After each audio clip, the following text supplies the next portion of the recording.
السلام علیکم بچوں، کیا حال ہے آپ کے؟ میں ناز آپ کے ساتھ ہوں۔ میں آج آپ کو بتاتی ہوں کہ کس طرح حضرت موسیٰ علیہ السلام کے ہاتھوں ایک قبطی مارا گیا۔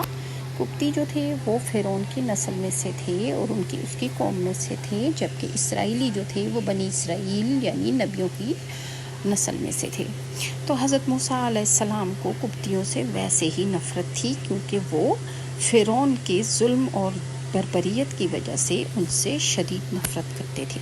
ایک دفعہ حضرت موسیٰ علیہ السلام مصر کے بازار میں گئے تو وہاں پر انہوں نے دیکھا کہ ایک قبطی اور ایک اسرائیلی آپس میں جھگڑ رہے ہیں، اور اسرائیلی نے حضرت موسیٰ علیہ السلام کو اپنی مدد کے لیے پکارا۔ حضرت موسیٰ علیہ السلام نے اس کی مدد کی اور انہوں نے اس قبطی کو جو ہی مکہ مارا وہ مر گیا۔ پیغمبر کے مکے میں بہت طاقت ہوتی ہے، اس وجہ سے وہ اسی جگہ پر مر گیا، اور حضرت موسیٰ علیہ السلام گھبرا گئے اور انہوں نے اللہ تعالیٰ سے معافی مانگی کہ یہ کام مجھ سے شیطان نے کروایا ہے، اور اے اللہ تو مجھے معاف کر دے۔ حضرت موسیٰ اس کے بعد چھپ گئے، اور دوسرے دن جب وہ دوبارہ بازار میں آئے تو انہوں نے دیکھا کہ وہی اسرائیلی دوبارہ جھگڑا کر رہا ہے ایک قبطی کے ساتھ۔ اب کی بار اس نے پھر حضرت موسیٰ علیہ السلام کو پکارا تو حضرت موسیٰ علیہ السلام نے فرمایا کہ تم ظالم انسان ہو اور تم جان بوجھ کر ایسا کرتے ہو۔ اس پر اسرائیلی کو غصہ آ گیا اور اس نے کہا کہ تم چاہتے ہو کہ تم مجھے بھی ویسے ہی مار ڈالو جیسے کہ کل تم نے قبطی کو مارا تھا۔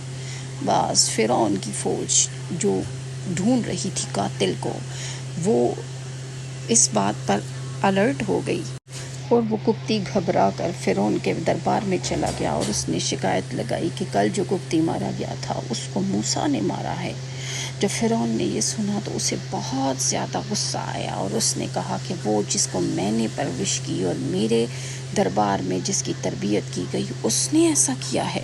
لہٰذا اس نے پولیس اور تمام اہلکاروں کو حضرت موسیٰ کی گرفتاری کے لیے بھیج دیا۔ حضرت موسیٰ گھبرا اٹھے اور انہوں نے فوراً مدین کی طرف رخ کر دیا۔ مدین چونکہ ایک ایسا علاقہ تھا جو دیہی علاقہ تھا، اور وہاں پر مصر جیسی شہریت نہ تھی، لیکن وہاں پر مصر جیسا ظلم اور بربریت بھی نہ تھی۔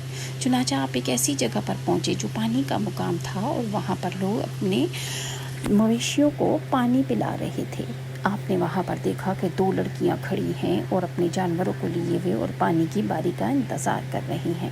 حضرت موسیٰ علیہ السلام نے ان سے دریافت کیا کہ وہ یہاں کیوں ہیں، تو انہوں نے کہا کہ ہم انتظار کر رہے ہیں۔ حضرت موسیٰ علیہ السلام نے ان کی مدد فرمائی اور ان کی بکریوں کو پانی پلا دیا۔ وہ لڑکیاں وقت سے پہلے جب اپنے گھر پہنچی تو ان کے والد نے پوچھا کہ آپ آج کیسے اتنی جلدی آ گئی، تو انہوں نے فرمایا کہ ہماری آج اس طرح فلاں انسان نے مدد کی ہے اور وہ ہمیں یہاں پر اجنبی معلوم ہوتا ہے۔ حضرت شعیب علیہ السلام جو کہ ان لڑکیوں کے والد تھے، انہوں نے فرمایا کہ جاؤ اس کو بلا کر لاؤ، ہو سکتا ہے کہ وہ اللہ کی طرف سے ہمارا مددگار ہو اور وہ ہماری مدد کرے۔ جب حضرت موسیٰ علیہ السلام کو ان دو لڑکیوں میں سے ایک لڑکی بلا کر لائی تو حضرت موسیٰ علیہ السلام نے اپنا تمام حال بیان کیا۔ حضرت شعیب علیہ السلام نے فرمایا کہ تم میری ان دو بیٹیوں میں سے کسی ایک بیٹی کے ساتھ نکاح کر لو، اور اس کے مہر کے بدلے میں تم ہماری 8 سال خدمت کرو، اور اگر تم ان 8 سالوں کو 10 سال تک لے جاؤ، یعنی 10 سال تک ہماری خدمت کرو، تو یہ تمہاری طرف سے مہربانی ہوگی۔ حضرت موسیٰ علیہ السلام اس معاہدے کے مطابق ان کے پاس رہنا شروع ہو گئے اور ان کی بکریوں کو چرایا کرتے تھے اور ان کی مدد کرنے لگے۔ اسی طرح